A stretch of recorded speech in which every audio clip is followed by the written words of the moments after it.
നമസ്കാരം. ഇന്ന് 2013 ആണ്ട് ആഗസ്റ്റ് 31 ശനിയാഴ്ച 1189 ആണ്ട് ചിങ്ങമാസം 15 തിരുവാതിര നക്ഷത്രം 37 നാഴിക 59 വിനാഴിക വരെയുണ്ട്. രാത്രി 9 മണി 31 വരെയുണ്ട്. ശുഭകർമ്മങ്ങൾക്ക് പ്രായേണ നക്ഷത്രം നന്നല്ലാത്തതാണ്. ദശമി തിഥി 6 നാഴിക 59 വിനാഴിക വരെ ഉണ്ട് താനും. നാളെ സെപ്റ്റംബർ 1 ചിങ്ങമാസം 16 ഞായറാഴ്ച പുണർദ നക്ഷത്രം 44 നാഴിക 59 വിനാഴിക വരെയുണ്ട്. രാത്രി 12 മണി 19 വരെ. നാളത്തെ ദിവസം ഏകാദശി തിഥിയാണ്. 12 നാഴിക 53 വിനാഴിക വരെയുണ്ട്. ശുഭകർമ്മങ്ങൾക്കെല്ലാം തന്നെ വളരെ അനുയോജ്യമാണ്. എന്നാൽ പുണർദ നക്ഷത്ര ദിവസം വിവാഹത്തിന് അരുതാത്തതാണ്. അതേപോലെ തന്നെ ഞായറാഴ്ച ആയതുകൊണ്ട് ഗൃഹ ആരംഭ പ്രവേശങ്ങൾക്കും അരുതാത്തതാണ്. മറ്റു ശുഭകർമ്മങ്ങൾക്കൊക്കെ നല്ലതാണ്.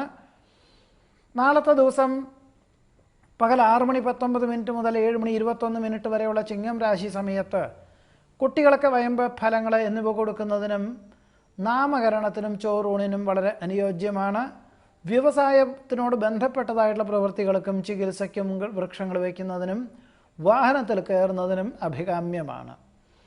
നാളെ പകൽ 7 മണി 21 മുതൽ 9 മണി 21 വരെയുള്ള കന്നിരാശി സമയത്ത് യാത്ര പുറപ്പെടുന്നതിനും സഞ്ചരിച്ചുകൊണ്ടുള്ള പ്രവൃത്തികൾക്കും ജലാശ്രിത ജലോദ്ഭവങ്ങളോട് ബന്ധപ്പെട്ടതായിട്ടുള്ള പ്രവൃത്തികൾക്കും പദ്ധതികൾ സമർപ്പിക്കുന്നതിനും വാഹനത്തിൽ കയറുന്നതിനും ശാസ്ത്ര പരീക്ഷണ നിരീക്ഷണങ്ങൾക്കും വളരെ അനുയോജ്യമാണ്.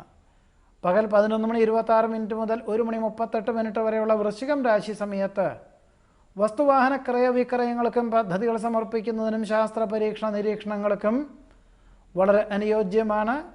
പകൽ 1 മണി 38 മുതൽ 3 മണി 46 വരെയുള്ള ധനുരാശി സമയത്ത് യാത്ര പുറപ്പെടുന്നതിനും സഞ്ചരിച്ചുകൊണ്ടുള്ള പ്രവൃത്തികൾക്കും ജലാശ്രിത ജലോദ്ഭവങ്ങളോട് ബന്ധപ്പെട്ടതായിട്ടുള്ള പ്രവൃത്തികൾക്കും യാത്ര പുറപ്പെടുന്നതിനൊക്കെ തന്നെ വളരെ അനുയോജ്യമാണ്.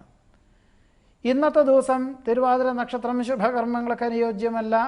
നാളത്തെ ദിവസം പുണർദ നക്ഷത്രം വളരെ അനുയോജ്യമാണ്. നാളത്തെ ദിവസവും പ്രായേണ ഇന്നത്തെ ദിവസം പ്രത്യേകിച്ച് വിശാഖത്തിൻ്റെ അവസാനത്തെ ഇന്നത്തെ ദിവസവും നാളത്തെ ദിവസവും വിശാഖത്തിൻ്റെ അവസാനത്തെ 3 പാദം അനിഴം തൃക്കേട്ട എന്നീ നക്ഷത്രങ്ങൾ ജനിച്ചവർക്ക് ഒരു ശുഭകർമ്മങ്ങളും അരുതാത്തതാണ്. ഇന്നത്തെ ദിവസം വടക്കു പടിഞ്ഞാറേ ദിക്കിലേക്കും നാളത്തെ ദിവസം കിഴക്കു ദിക്കിലേക്കും ആദ്യമായി ഏതൊരു ശുഭകർമ്മങ്ങൾക്ക് യാത്ര പുറപ്പെടുന്നു ആയതും ഒഴിവാക്കേണ്ടതുമാണ്. ഇതാണ് ഇന്നത്തെ നല്ല നേരത്തെ പറ്റി പറയുവാനുള്ളത്. നമസ്കാരം.